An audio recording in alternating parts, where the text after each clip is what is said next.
Hello, everybody. Welcome to the first session of the second and final day of our 2025 Virtual Spring Summit.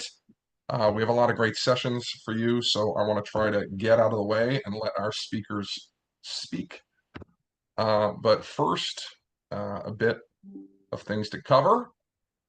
One, we would love to see your faces as much as possible. Again, even if you're not speaking, make sure your audio is muted, but it's great to know that people are on the other end. Otherwise, we're kind of talking to ourselves. So if you can be on video, great. If you need to come on and off, totally fine. We have 3 hours of sessions today, so if you need to come and go, wonderful. Come for what you can. And overall, we want people to be able to share and ask and tell and all of that. So if there are questions you need off the record, send me a message on chat, or when you come on, just say that you'd like it to not be recorded and we'll pause or stop recording accordingly. And yeah, other than the parts where we decide we can't record, which wasn't anything yesterday, everything got recorded and is already up on our YouTube channel, will otherwise be recording. Definitely use the chat as a complementary function, use it to network and all of that. Thank you again to our sponsors, Visit Lauderdale, Miles Partnership, Visit Greater Palm Springs, and LA Tourism. We are about 3/4 of the way to our goal for $1,000 for this event. You can donate through the event link or on our donate page. So thanks to everybody who has donated so far. Your donations help us be able to continue doing our work as a nonprofit. So thank you. Our first session today, and then I'll talk about our next couple, and we'll start the first session. We've got a fireside chat at the top. David Naczycz is going to be asking some questions of Danny Guerrero, and then all of you can ask him some questions too. Then Robin McClain from Destination DC and Josh Heinz from Visit Greater Palm Springs are going to share a bit about what they're doing around inclusion within their respective destinations. So we have those. And then John Sage and Lydia Walker are going to talk about accessibility.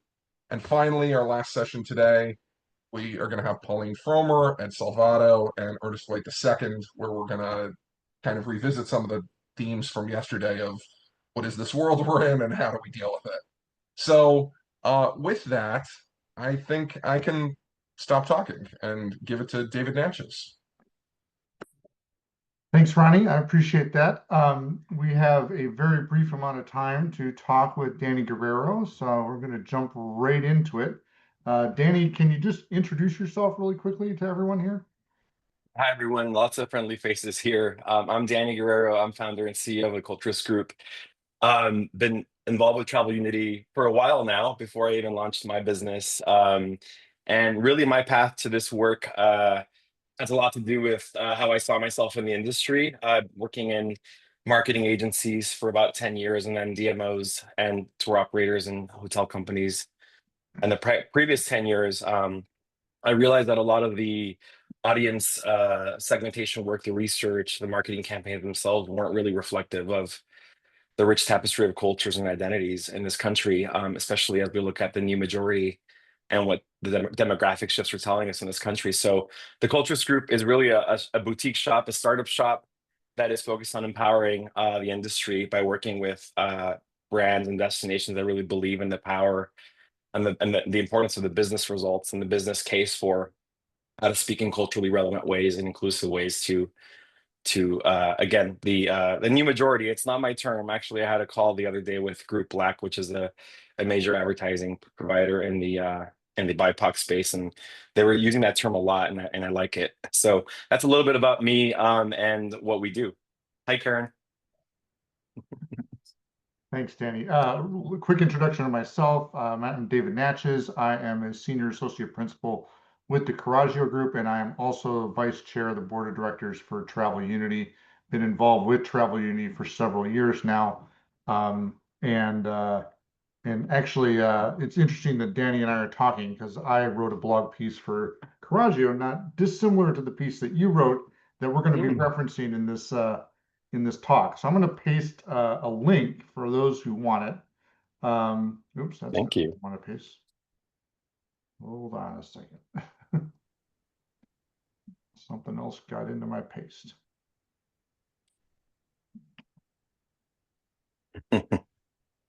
just ignore the other thing. The link I just posted there is an article that Danny wrote and published in LinkedIn, talking about the business imperative for marketing to diverse audiences. So that's what we want to talk about today, Danny.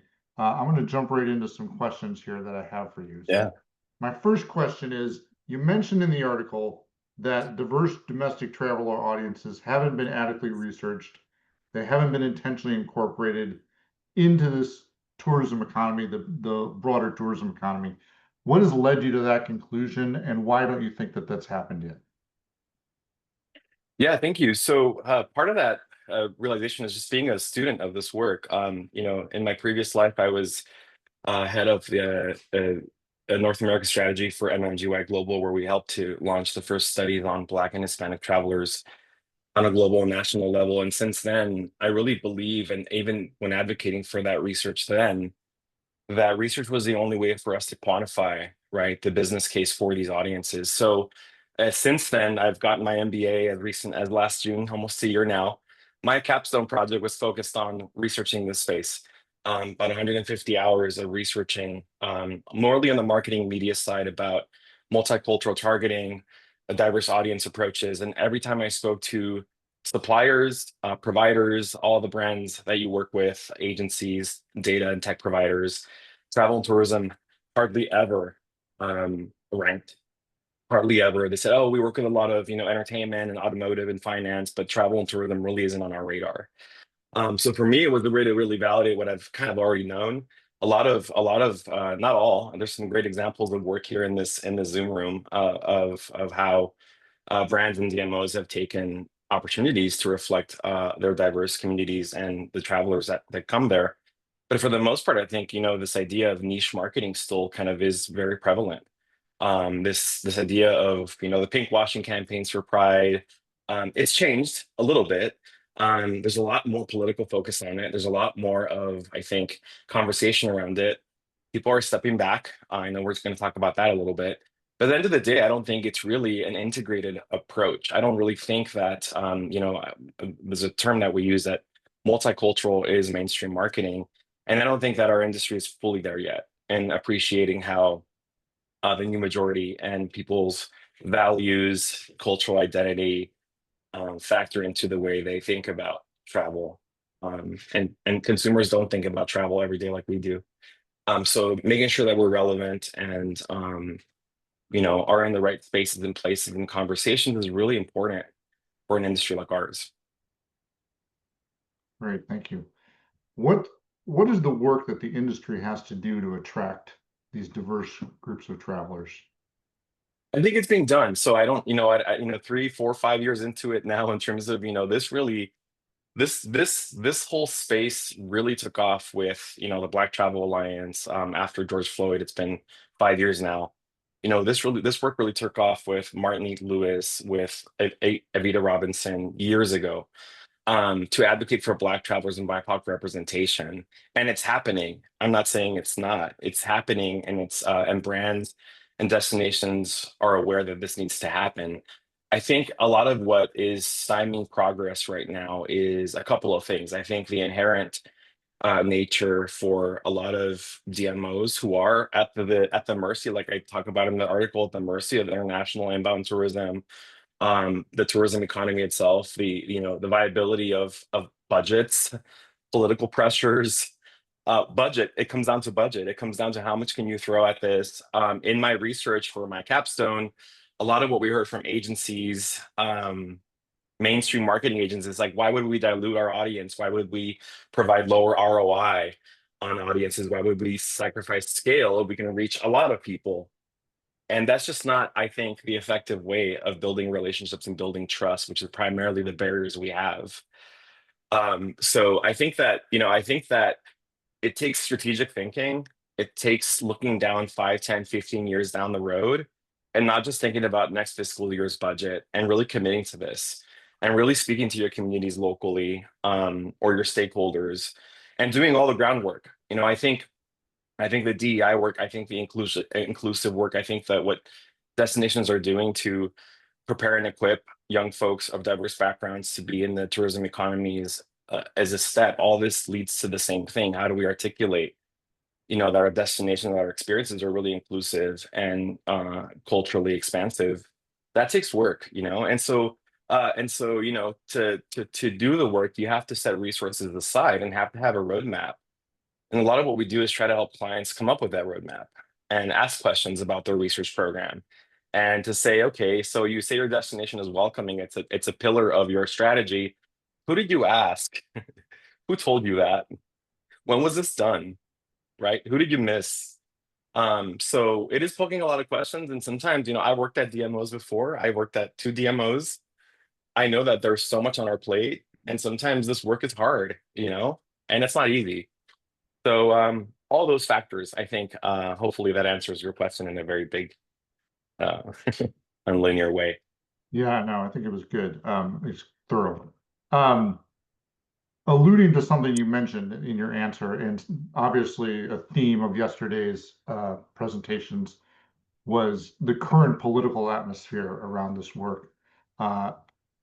And I think a lot of DMOs are asking themselves, how can we pursue this work in this political atmosphere, particularly DMOs that are in red states, where there are starting to be regulations on the books that actively prohibit DMOs from advertising or using certain terms. So in that atmosphere, what do you think DMOs can do to pursue these traveler groups? Yeah, I think, well, one, you can't be everything to everybody. So as a DMO, you have to really figure out where your values lie, where your mission is, right? So, and that's the one thing where I think that, setting that strategic plan, that 5, 10, 15, 20-year plan is really important, to say it's not in our best interest right now to be, visible with our campaigns or our marketing or talk about terms in a certain way, but what does it look like in 5 years? What are we doing on the ground to really ask travelers who are coming here how they feel about this?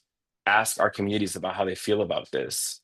I think that, walking away for those DMOs and destinations that are in red states that have done some work, and to walk away completely I think that's the wrong idea. I think you have to build on what you've done and be very specific about who you're communicating it to. My background is in PR and communications, and even in business school, we had this, we had a whole in my marketing class about Bud Light, right, and their choice to work with a trans influencer digital creator and what happened to Bud Light, right? And the issue there was just, messaging, communication, knowing your audience. I think this work can happen. I think it can happen if you stair step it, if you really have local buy-in, industry buy-in. If you don't have that, then it's going to be a lot harder, you know? And if you're willing to say it's not going to work because my job's at stake or we can't do it, then I think you also have to understand that then, your business is going to suffer, because ultimately people don't want to go where they don't feel safe or welcome. I'm not going to be traveling anytime soon to any of these places. People like me aren't going to be traveling. If you look at, again, demographics and growth of any majority, who are we? Where are we spending our money? So that's a case you have to understand. And while there, it's a challenging. I'm not saying it's not challenging. It's a serious conversation that I think DMOs have to have in terms of what their mission is, what their values are, what they're set out to do, what their scope is. If the scope is not increasing and visitation, then that's, then it's not an issue. Then do what you want and be who you are, because you feel pressured. It's not an easy answer. I know that I'm just kind of giving a broad perspective. That's just, as I looked at your question, I was thinking about how do you answer that? I really think strategic planning is the way to go. I really think that, we can't be guided by what's happening in this year, the next 3 or 4 years. We have to be guided by where the trends are going and where business is going. Yeah. You brought up safety. Yesterday, we heard about World Pride in DC, Yeah. and the numbers there, what we were being told yesterday is they're down by as much as half from Yeah. expectations. Yeah. The economic impact of those people not feeling safe or not feeling welcomed Yeah. is having a big effect on the Absolutely. economy. So Absolutely. I mean, sorry, Robin, I made a conscious decision not to go, myself this year. Um, I don't know. I just feel like if I'm going to invest my money, I want to be happy. I want to have joy. Yes, I want to be an activist. Yes, I want to stand up for what I have, but it's especially now in this economy, it's hard, It's hard for everybody, especially for an entrepreneur who's trying to do this work. Like I can't just throw money at things. Using myself as an example, right? As an LGBTQ gay man, a brown man, where do I want to go, Puerto Vallarta. um, you know, um, so yeah, I mean, I don't advocate boycotting ever. I don't advocate those things. Where I look at things is with the consumer. Community marketing has done a great job in the LGBTQ space of asking folks.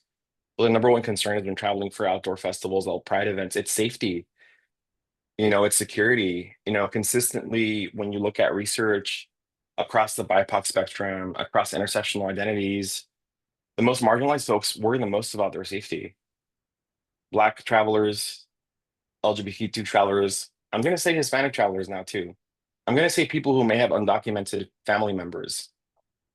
When we travel regionally, I have several people in my family who are undocumented. They don't want to go anywhere. They don't want to leave their house. They don't want to go to Disneyland. They don't want to go to Palm Springs.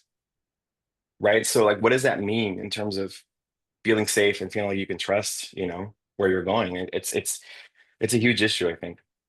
Yeah. Yeah, 100%. Yeah. I have one more question for you, and then we'll open it up to the audience. A lot of people are looking at this moment as a crisis moment for DEI or inclusive practices. But crises are often also opportunities.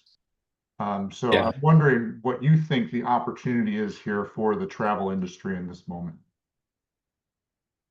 Yeah, I think that's a great question, And the one thing that I think is unfortunate about where we are now with the tourism economy, the reason why I wrote that article, and what was happening in 2020 with Black Lives Matter and the Black Travel Alliance campaigns, and the research we did with Black and Hispanic travelers was, you know,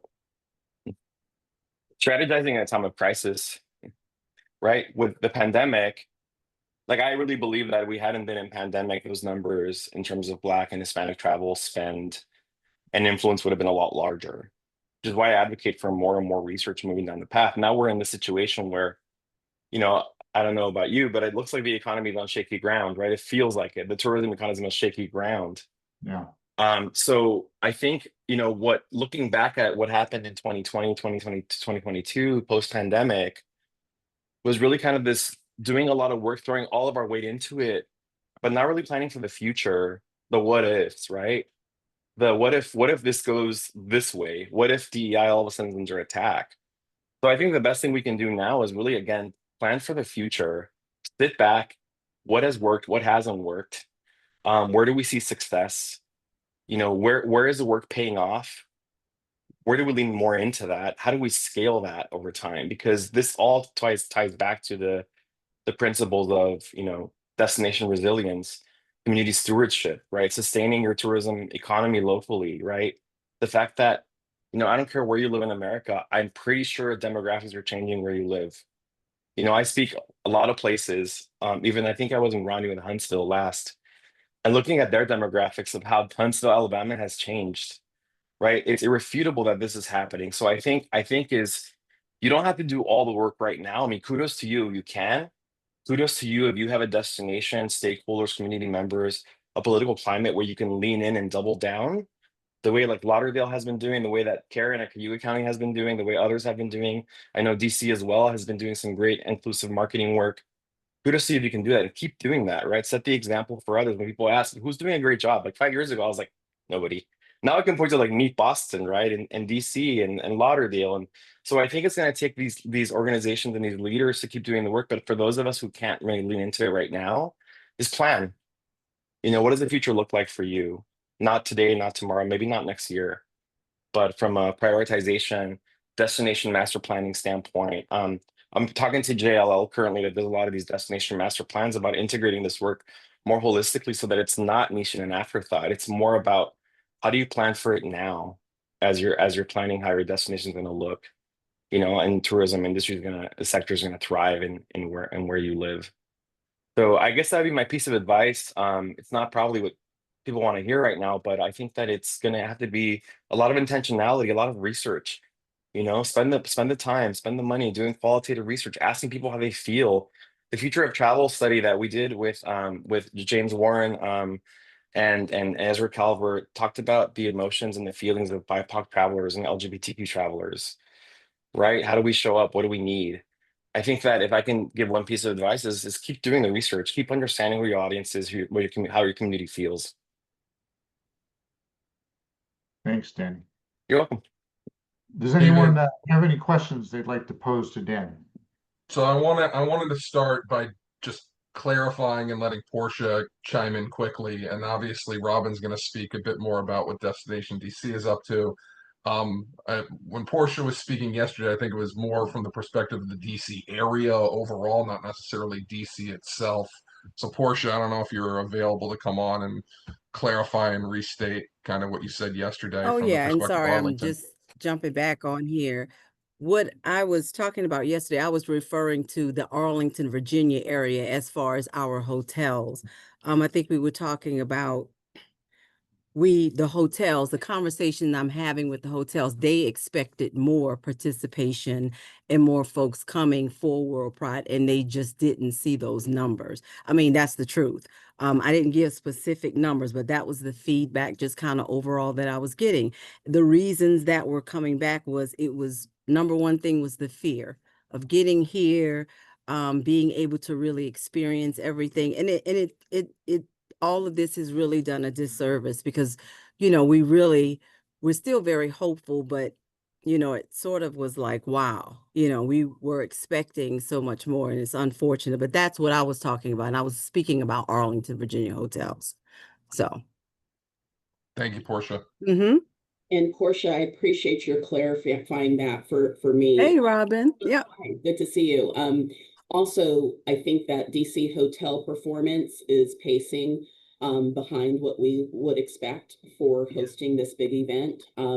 So I think that what you shared is not actually different than what DC is seeing in terms of not pacing the way that we had hoped. Yeah. And two, a lot of the points you just made and Danny made. And it is a personal choice. I certainly was hoping for a kind of a groundswell of people coming to DC to support Pride with some additional messaging that has to be really from the community, not something that we can position World Pride as, and so I think that if it hasn't turned into that, then it just becomes maybe less than the numbers we hope, but still a celebration nevertheless. Right. I agree. Thanks, Robin. I think a lot of Pride festivals are facing the same mess. The Long Beach Pride here in Southern California usually is the first out the gate in May, and it was dismal attendance at the festival specifically. So I think, and you see some headlines about other sponsors pulling out, and it's economically inviable, I think, for a lot of folks to operate that. So yeah, happy to take any questions or follow up after the Zoom call. I appreciate, David, the questions, and Ronnie, the invitation. Thank you, David. Thank you, Danny. Robin, it's your turn. Okay. Good afternoon, everybody from Washington, D.C. And I've already shared a little bit about what's happening in D.C., but it's funny because for some reason these days, when I see my industry friends and peers at conferences and meetings, they want to have this like very tender check-in with me. It's as if they think there's something major or unusual happening here in the nation's capital. And of course there is. And we've already talked about it. That's World Pride. So the next 2 weekends are big for DC here in the nation's capital. But of course, I know there's that other kind of breaking news that hits every few minutes or so from the new administration. And it's very clear that's why my industry friends are really what they're really asking me about, right? Just by sharing those two contrasting points that about what's happening in DC shows how we at Destination DC have to navigate uncertainty. We're used to it. So I grew up in this area. I represent the M of the DMV, and now I live and work in DC. But the DMV is DC, Maryland, and Virginia. If you've never heard the DMV acronym, and so DC was really the backdrop for many of my childhood memories. So this picture that I'm showing you from the mid to late 70s is from Treasures of Tutankhamun at National Gallery of Art.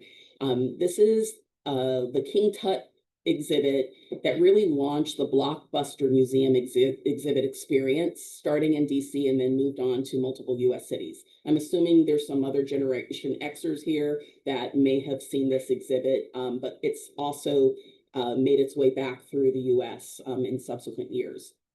This line is representative of how I spent the time waiting in line with my mom, my brother, and my mom's friend.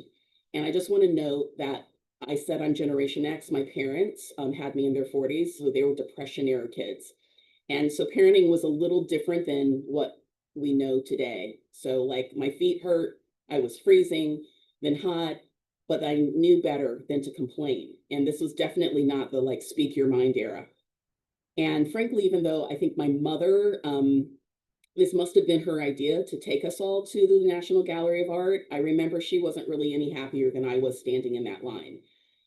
And I do have memories of the exhibit itself, like the Golden Funeral Mask, but when I think back to that time, I really ask the question of like, why would my mother torture us for this moment? And that really comes back to what my mom was really trying to show us, which was the importance of history and culture. So you're seeing in these slides some of the ways that she and my father did this. They made sure I saw Alvin Ailey Dance Theater. They made sure that any play or musical that I expressed interest in that I saw. She took me to my first Washington Capitals game. My mom knows nothing about ice hockey, but she wanted to expose me to different sports.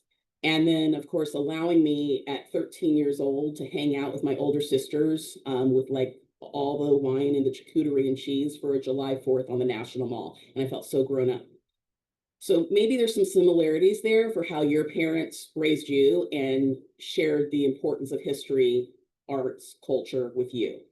The point I'm trying to make is growing up here in the DC area meant culture, sports, recreation were readily available, and I could experience so much of it.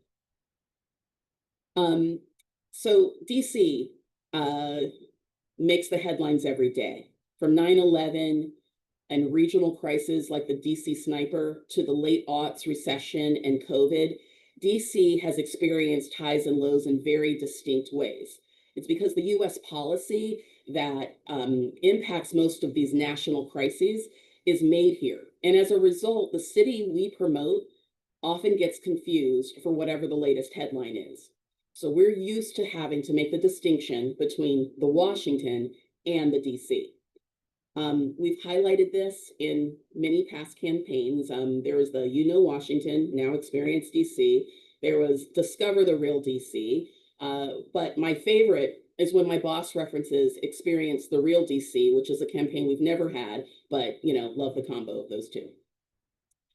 But almost 2 years ago, we launched a new brand and campaign, and we're gonna play the commercial for you. We know how video is on Zoom, so I'm gonna do a poor imitation of our voiceover artist, Charity Blackwell.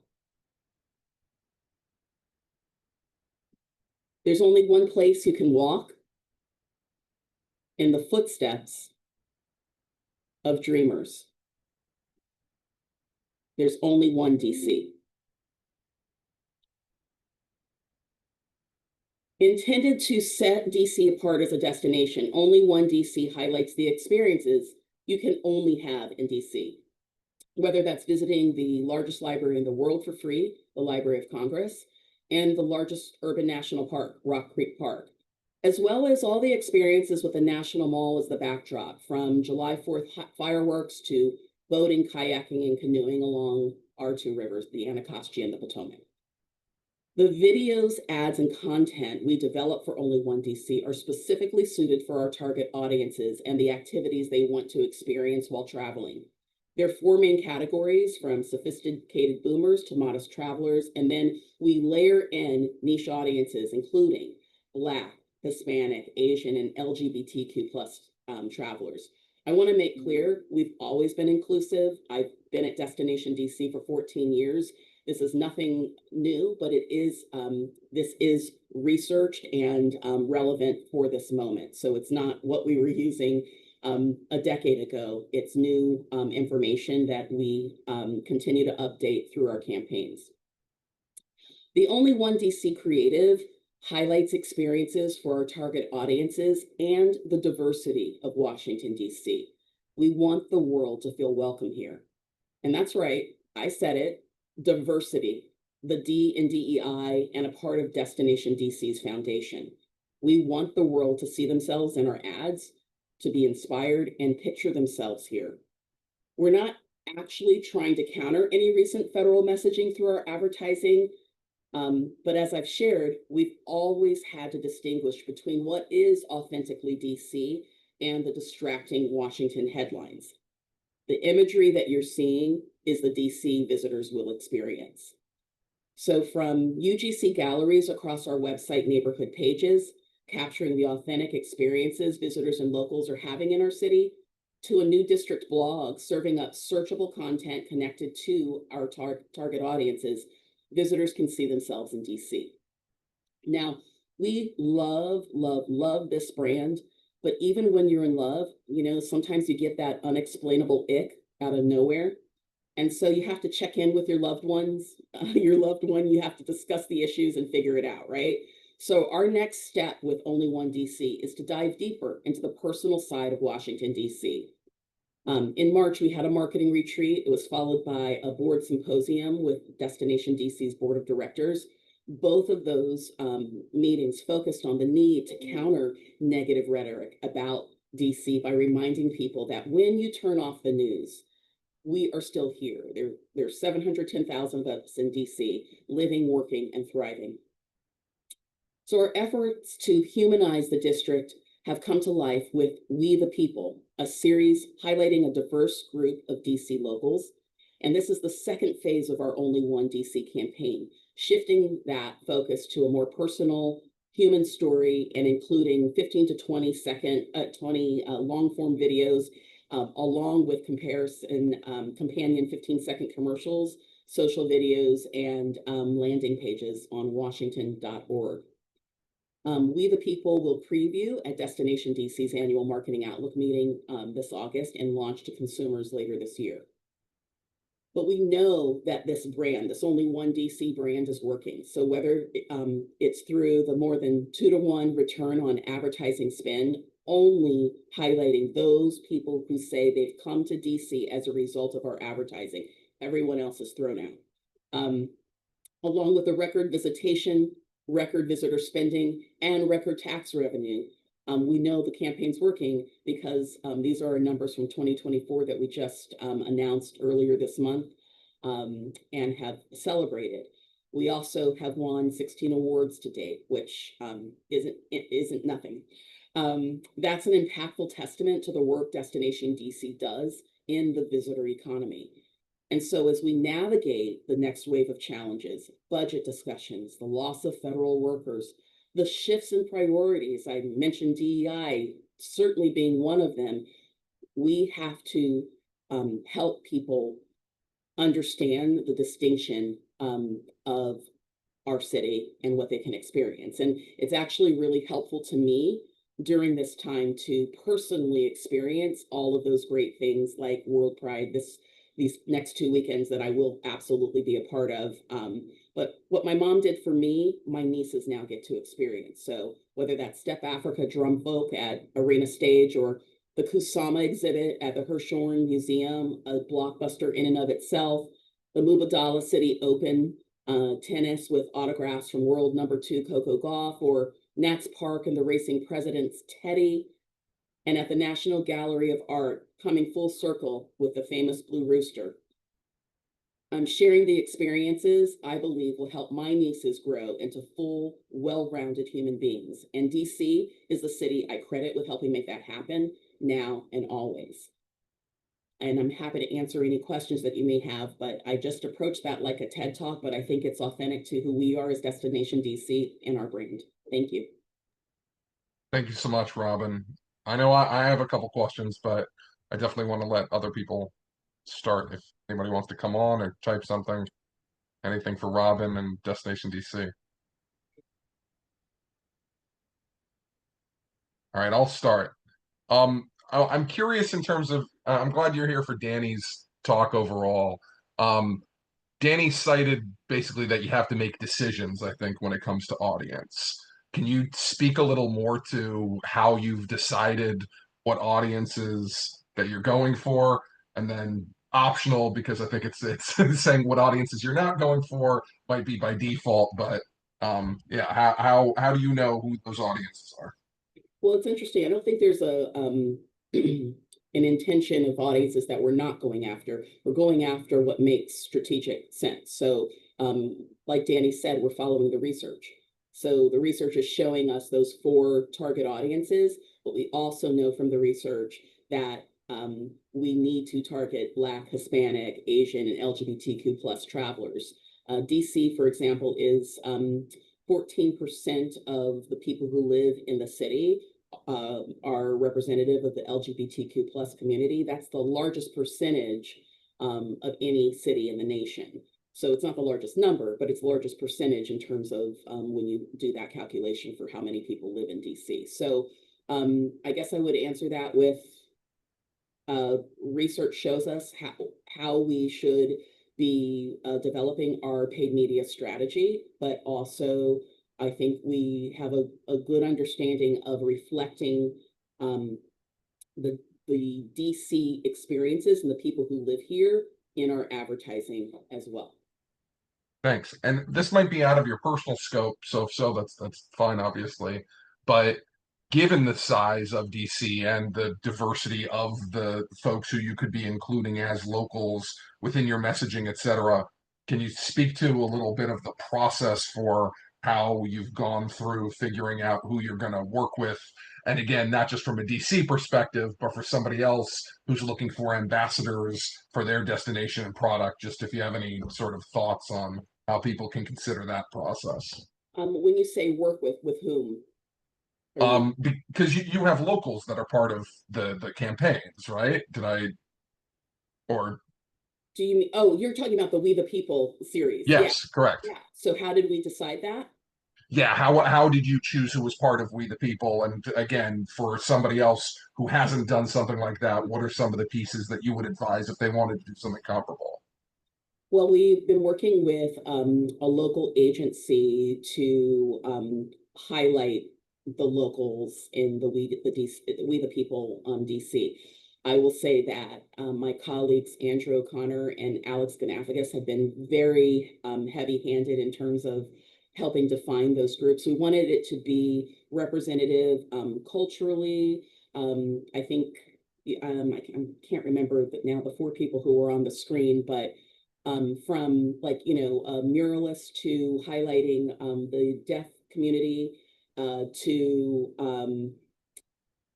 lots of different cultures, because, DC is, full of embassies and representing the world here, right? And so it was really narrowing that list to what we thought would be the first round of representation. And making sure that it was inclusive as possible. So there were really no limitations in terms of that. Thank you. All right. Anybody else with any questions for Robin?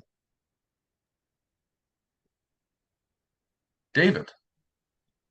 Yeah. Hi, Robin.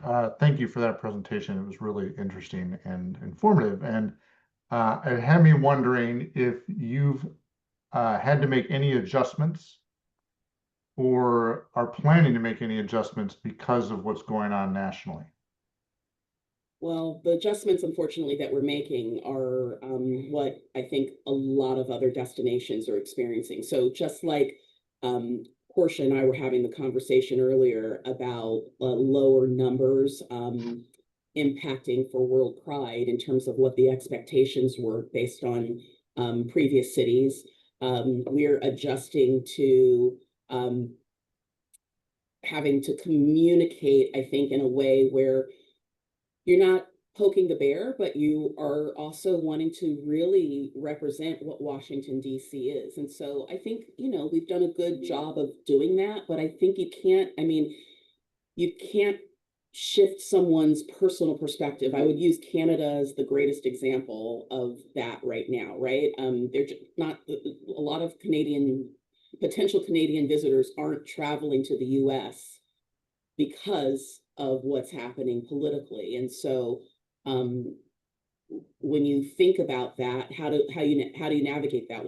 Or if your economy is based on Canadian travelers visiting, you have to make some sort of pivot, right, and shift to going after other markets while still communicating. I think on our end, mostly from an editorial perspective right now, that market is still welcome, important, and we want people to travel back here. But you can't make that shift when you take 2 steps forward and then 5 steps back at any given moment. So you just have to keep at it. But I think what we don't lose in that is who we are. And there's no rhetoric that can shift that for us in terms of what we know, but it can shift it as I think we are all experiencing with international visitation in particular. And so I think we have to navigate that very carefully and look to the markets where people are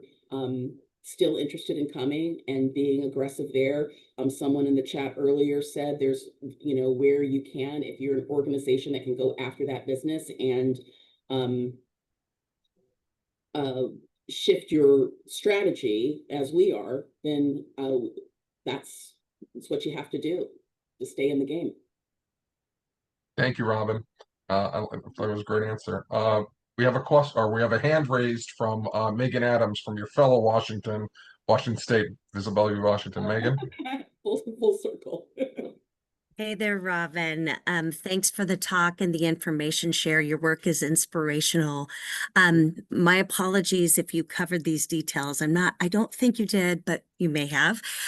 I was really intrigued by how intentional you were about the impact with your work in the tourism sector with the local community. Can you expand a little bit on what steps worked for you in articulating the impact of tourism in DC with the local community?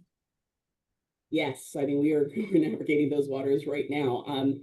So every year, we have an annual, what we call travel rally, and it's held during U.S. Travel Association's National Travel and Tourism Week.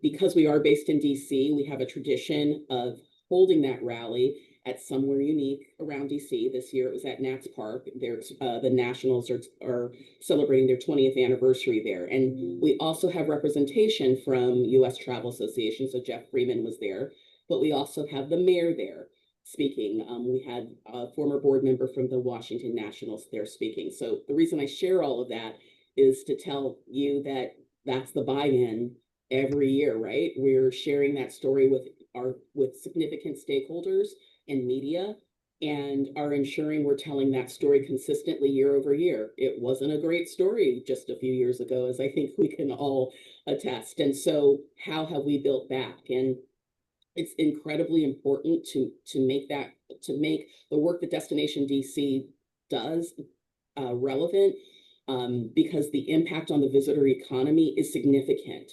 And we are, we can tout the numbers in creative ways. You saw the signs and all. My colleague Macy came up with that idea. So it's like, there are fun ways to do that and to be engaging with our stakeholders, but it's also a real moment to ensure we are telling that return on investment story and that we are making the case for our industry.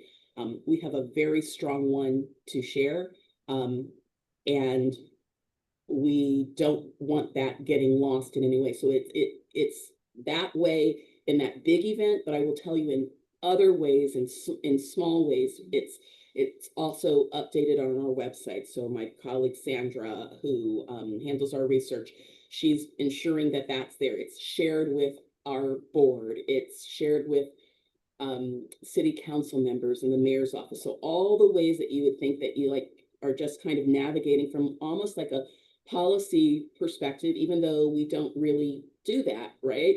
It's what you have to do, I think, as a destination marketing organization, or some people consider DMOs, destination management organizations. I think we're more on the marketing side and prefer that, but we have a lot of that management side that comes into play, especially when it's talking about the impact on the visitor economy.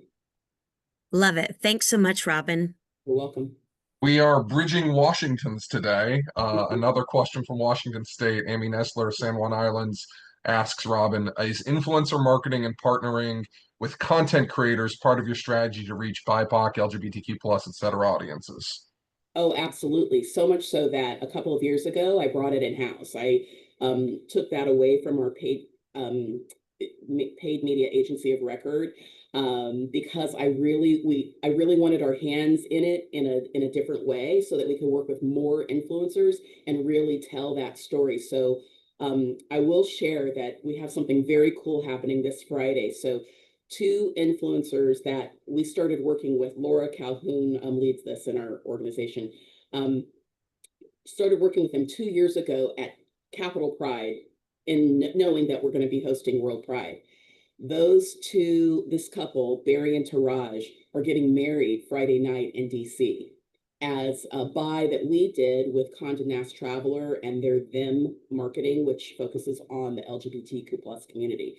So it's been very intentional, the work that we do, and it's not just under a Pride umbrella. It extends to all of the targeted audiences and niche audiences that I covered. We're ensuring that there is a range of people that we're working with, and we're really proud of this. The results have been tremendous, and if there's that possibility, I know everybody can't have a Laura, but if there's that possibility to do that in-house, I really suggest that, because I think you pay premium when you're buying it through agencies, and I found that it's more rewarding this way. Thank you so much, Robin, for the presentation and being up for the questions. Hopefully we'll be able to see you at one of these again soon. All right, it's your turn, Josh. You ready to kick it? Wow, nice. I'm here. There. Can you see me? I don't see your video, but I see your presentation. It's still in the non-present mode though. How's that? There we go. Yeah, I turned off my video because I don't want people staring at me while I'm presenting. Nobody's looking at you, Josh, except I maybe know. maybe Erica. Right. All right. So anyway, happy to be here today. Grateful, Ronnie, for letting me talk about my journey in helping Visit Greater Palm Springs become a certified autism destination. It's been quite a journey. I do want to start off. I know a lot of people hear what autism is, but I kind of want to remind everybody what it is, and remind everybody that it is a spectrum disorder. So what you think of, you might meet one person with autism, but you've only met one person with autism. Autism affects the senses, and there are individuals on the spectrum that the sensory can be overloading, like too much sight, too much noise, taste, whatever, touch, smell. But also there are those on the spectrum that their sensory is underloaded, so they want more of a touch, or they want more of a certain food, or they want more noise, or they want more sight. So it works both ways. And it also includes social, sometimes what would be terminology would be awkwardness, or behavior that's out of social norms. Like, for instance, I have a son that's 11, and he's level 1. He is mildly on the autism spectrum, but he still has some awkward things that he does socially, where he'll just come up to you and interrupt you in the middle of a conversation, no matter who it is you're talking to or what you're talking about. Or maybe sometimes he'll be eating a fried egg, and instead of using a fork, he'll pick it up and bite into it and let egg run all the way down his arm. So that would be considered awkward for sure. So anyway, it's just a spectrum disorder. Remember that when you're talking about autism, because so many things are different for individuals on the spectrum. How did I get into what I do? Well, these are my boys that are on the spectrum. The top left is my oldest son, Harrison, who's 25. He's on the level 3 side with profound or severe needs. And that's my stepson on the right, Christopher. He is also on that side of the spectrum. They will always need assistance. And that's my wife. Next to Christopher, our boys, we met because they were in class together, and we eventually got married, and we had Jack, and there's Jack there in the middle. And as I said, Jack is high functioning. So it's been quite a journey. When I got here before I tell you about IBCCS, when I got hired by Visit Greater Palm Springs, I told them about my family, and I told them about what my wife and I do, because we do our Concert for Autism. We're very active in the autism community. And I certainly wasn't hired to do this. I was hired for another partnership role. And as soon as I told the staff about it, our CEO said, "Josh, have you ever heard of autism certification?" And then the ball got rolling, and I learned about IBCCS, the International Board of Credentialing Continuing Educational Standards.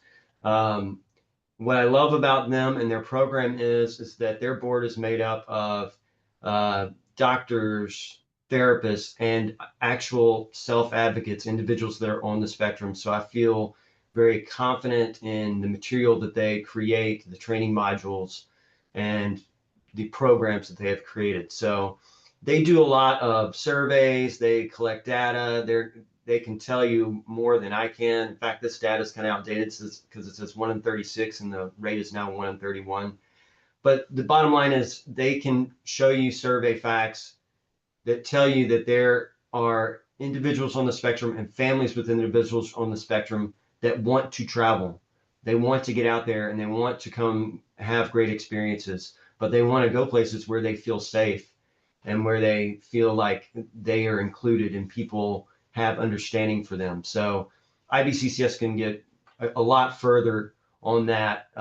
What do they offer? They offer these different types of certifications, individual certifications for organizations, the Certified Autism Center and Certified Neurodiverse Workplace. Most organizations get the Certified Autism Center designation, which is what we focused on here in Visit Greater Palm Springs. The Neurodiverse Workplace is more about internal training, how your hiring practices, how you treat your employees, and it goes further than just autism. It does ADHD, PTSD, things like that. But that being said, the community and citywide side over there, we just became a certified autism destination. That's what we built up to, where we got multiple organizations in the hospitality industry to become certified autism centers. And once we reached a certain benchmark that IBCCS set, we became a certified autism destination, only the 5th one in the world, and that happened in April. The one on the left there, the Autism Certified City, there's only one in the entire world, and that's Mesa, Arizona. And that's where you get stakeholders, and not just hospitality, but also fire, police, hospitals, schools, parks and rec, all just in all walks of life. You get your whole community to buy into it and get all those stakeholders. And Mesa, Arizona did it. And part of that reason that they were able to do it is that their DMO's CEO, Mark, he has a son on the spectrum. So when he learned about this program, he really lit his community on fire to take part in it. And they came up in a big way, and they kind of led to us doing it because Mark knows Scott, our CEO. So that gives you a little bit more background on what IBCCS offers. This is just telling you how to become a certified autism center. 80% of your public-facing staff gets trained. It's all online. It's self-paced. It's really great. But I really want to get to the meat and potatoes of why you do it. It's easy for us to see someone in a wheelchair That's and say, hey, we need to accommodate for that person. It's a visible disability, but with autism, it's hidden. You don't see it as it's not as common. So it's very important that I feel as a parent, not just as an employee here at the DMO, but to bring light to the cause of autism, to raise awareness, to make people understand what it is so we can be more accommodating. And I kind of, when I started this thing, I was like, you know what? Here are the 3 reasons why I think you should get certified, why it's good. It's good for your customers, obviously. It's going to build your customer base when you're certified, when you tell the world out there that, hey, we've made an effort to have more empathy and more understanding and be more accommodating and more accepting and more welcoming to individuals on the spectrum. Well, you're going to attract more customers to you, and you're going to get more people into your business or your organization. Secondly, why is the training great? Because it's going to help your colleagues. It's going to help your workforce. More than likely, if you have a sizable workforce, you have somebody that is either on the spectrum or cares for somebody like on the spectrum, like me, a caregiver. So when you educate your workforce more about autism and sensory needs, it's only going to make that workforce stronger to where your colleagues are going to support one another in a better way. And ultimately, what will that do? It's easy as DMOs to be like, hey, we want to tell you, come visit us because we are this. We're a certified autism destination. And that's great. That's our job, right? That's the return on investment, is to say to the world, we here at Visit Greater Palm Springs have multiple options for you as a family or an individual on the spectrum to where you can feel comfortable and welcomed. But to me, as a father, beyond just being a DMO, what I look at is that like almost 10,000 human beings in the greater Palm Springs area have taken this training about autism. And this is not just stuff that they learn and they use for 8 hours at their desk. This is knowledge that is imparted on them, and they can use that in their community daily. When they're at a grocery store, when they're at a movie theater, when they're at the shopping mall or whatever, it gives them more knowledge, and it makes me as a parent in the community. And I can tell you, again, I've been a parent in the community for 25 years, well, 23 years.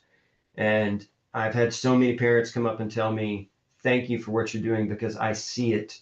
I see it, the more we get press about it, the more we talk about it, the more it's on the news, the more businesses that get certified, the more we are seeing people talk about being more accommodating to our family as well. So it's a win-win. It's a win-win for your visitors, and it's a win-win for your community.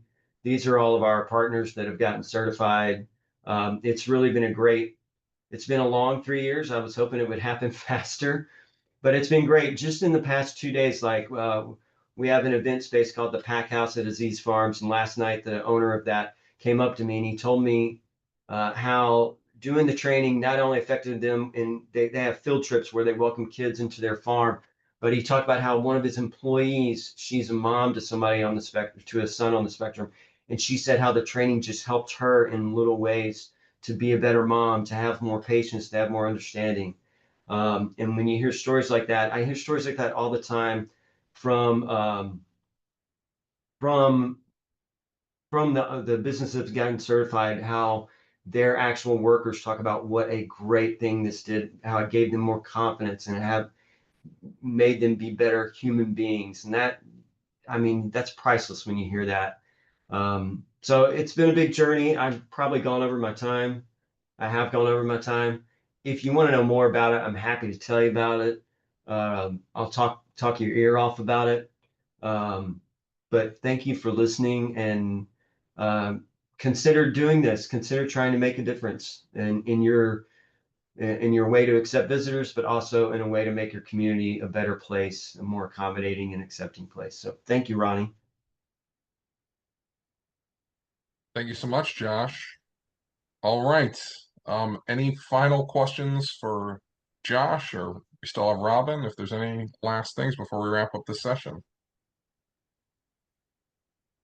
All right. So obviously, Visit Greater Palm Springs works with IBCCS.